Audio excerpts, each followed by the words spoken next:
Sir ನೋವಾಗುತ್ತೆ sir. ಏನು ಅರ್ಥವೇ ಆಗ್ತಿಲ್ವೇ ಈ ಕೇಸು? ಎಳೆ ಮಗು ಆಗಿದ್ದಿದ್ರೆ ಓಕೆ, ಏನಿದು ಏನೋ ಗೊತ್ತಾಗ್ತಿಲ್ಲಪ್ಪ. ಏನು ನೋವಾಗಲ್ಲ, 1 ನಿಮಿಷ ಆರಾಮಾಗಿ ಕೂತ್ಕೊಳ್ಳಿ. ಅಮ್ಮ, ನಿಮ್ಗೆ ಯಾವ್ಯಾವ್ದ್ರ ಬಗ್ಗೆ ಅಲರ್ಜಿ ಇದೆ ಅಮ್ಮ?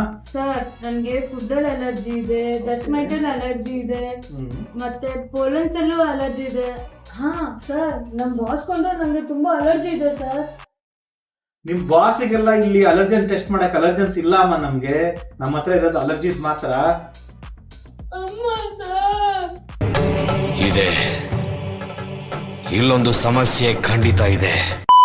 ಅಮ್ಮ, ಇನ್ನು ಬರೀ ಡ್ರಾಪ್ಸ್ ಆಗ್ತಾ ಇರೋದು, ಇನ್ನು ಪ್ರಿಕ್ ಮಾಡಿಲ್ಲ.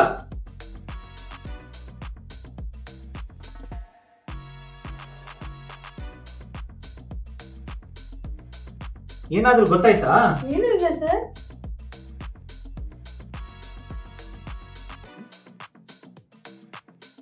ಅಮ್ಮ, ನಿಮಗಿರೋದು ಬರೀ ಡಸ್ಟ್ ಮೈಟ್ ಅಲರ್ಜಿ ಅಷ್ಟೇ.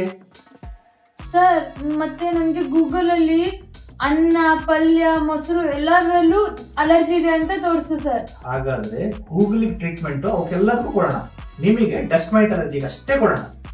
ಸೊ ಅಲರ್ಜಿಗೋಸ್ಕರ ಯಾವತ್ತು ಅಲರ್ಜಿ ಟೆಸ್ಟ್ ಮಾಡಿ ಏನ್ ತೊಂದರೆ ಇದೆ ಅಂತ ಕಂಡುಹಿಡ್ಕೋಬೇಕು. ಅದು ಬಿಟ್ಟು ಸುಮ್ಮನೆ ಅದು ಅಲರ್ಜಿ ಇದೆ, ಇದು ಅಲರ್ಜಿ ಇದೆ ಅಂತ ಎಲ್ಲದಕ್ಕೂ ಟ್ರೀಟ್ಮೆಂಟ್ ತಗೋತಾ ಇದ್ರೆ ನೀವೇನು ಊಟ ಮಾಡಕ್ಕಾಗಲ್ಲ, ಎಲ್ಲೂ ಹೋಗಕ್ಕಾಗಲ್ಲ. For any allergy, allergic skin prick test is the best diagnostic modality.